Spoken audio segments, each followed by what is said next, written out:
যুক্তরাষ্ট্রভিত্তিক think tank council on foreign relations সিএফআরএ প্রকাশিত এক ব্লগ পোস্টে সাম্প্রতিক বাংলাদেশ নিয়ে নিজের মূল্যায়ন তুলে ধরেছেন সংস্থাটির দক্ষিণ পূর্ব এশিয়া ও দক্ষিণ এশিয়া বিষয়ক সিনিয়র ফেলো জোশুয়া কারলানজিক।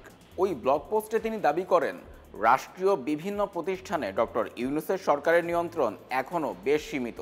জোশুয়া কারলানজিকের মতে, বাংলাদেশে জুলাই আগস্টে তীব্র গণ আন্দোলনের মুখে পতন ঘটে দীর্ঘদিনের স্বৈরশাসক শেখ হাসিনার। এতে বড় ধরনের ধাক্কা খেয়েছে তার দল আওয়ামী লীগ ও তার নেতাকর্মীরা।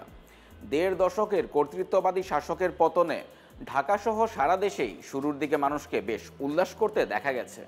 আগে বেশ কয়েকবার যেমনটা হয়েছে, এবার সামরিক বাহিনী তেমন হস্তক্ষেপ করেনি, নিজেরা ক্ষমতা দখল করে বসেনি, বরং তারা নোবেল বিজয়ী ডক্টর মোহাম্মদ ইউনূসের নেতৃত্বে একটি অন্তর্বর্তী সরকার গঠনে সহায়তা করেছে।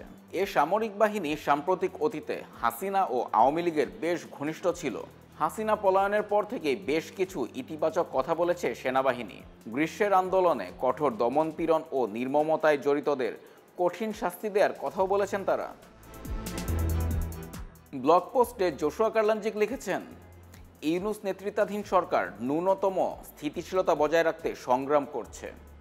অন্তর্বর্তী সরকারের পরিকল্পনা রয়েছে নিরাপত্তা বাহিনী, সিভিল সার্ভিস, বিচার বিভাগ, পুলিশ, আর্থিক প্রতিষ্ঠান এবং নির্বাচন কমিশন সহ অন্যান্য প্রতিষ্ঠান সংস্কার করার। এ সংস্কারগুলো সবই যদি সফল হয়, তাহলে দশকের পর দশক ধরে চলে আসা সহিংস রাজনীতির ধারায় পরিবর্তন আসতে পারে। তোষণমূলক রাজনীতিতে গত কয়েক দশকে গণতান্ত্রিক প্রতিষ্ঠানগুলো প্রায় ধ্বংস করে ফেলা হয়েছে।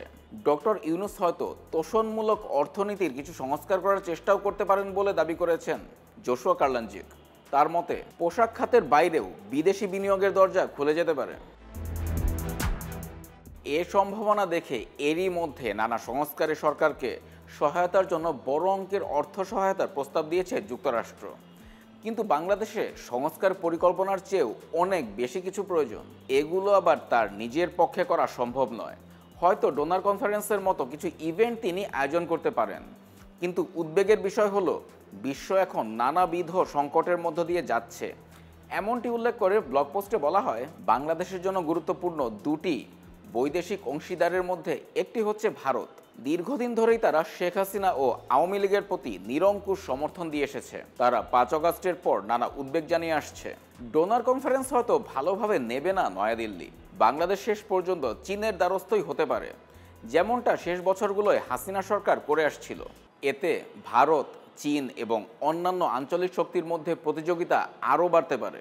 রাষ্ট্রীয় বিভিন্ন প্রতিষ্ঠানে ডক্টর ইউনূসের নিয়ন্ত্রণ এখনও বেশ সীমিত, এমনটি দাবি করেন সিএফআর-এর দক্ষিণ পূর্ব এশিয়া ও দক্ষিণ এশিয়া বিষয়ক সিনিয়র ফেলো জোশুয়া কারলানজিক। তার মতে, দেশের বিভিন্ন অংশে সাম্প্রদায়িক সহিংসতা সহ বিভিন্ন সহিংসতা থেকে নিরাপত্তা দেওয়ার কাজ করছে সেনাবাহিনী। গত অগাস্ট ও সেপ্টেম্বরের প্রথম দিকে যেভাবে রাষ্ট্রীয় কাঠামো পুরোপুরি ভঙ্গুর হয়ে পড়েছিল, সেখান থেকে উন্নতি হয়েছে, তবে এখনও বেশ নাজুক অবস্থার মধ্যে দিয়ে যেতে হচ্ছে। ব্লগ পোস্টে কারলানজিক আরও লিখেছেন, ডক্টর ইউনূস নিজেই সম্প্রতি স্বীকার করেছেন যে মব ভায়োলেন্স ও খুনোখুনি একটি বড় সমস্যা।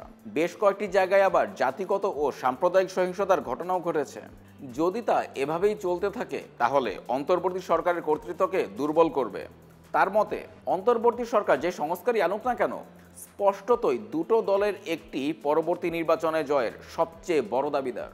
যদি দুটি প্রধান দলের মধ্যে একটি জয়ী হয়, তাহলে যে কোনো উচ্চাভিলাষী সংস্কার দীর্ঘস্থায়ী হবে সে ব্যাপারে আস্থা রাখা কঠিন।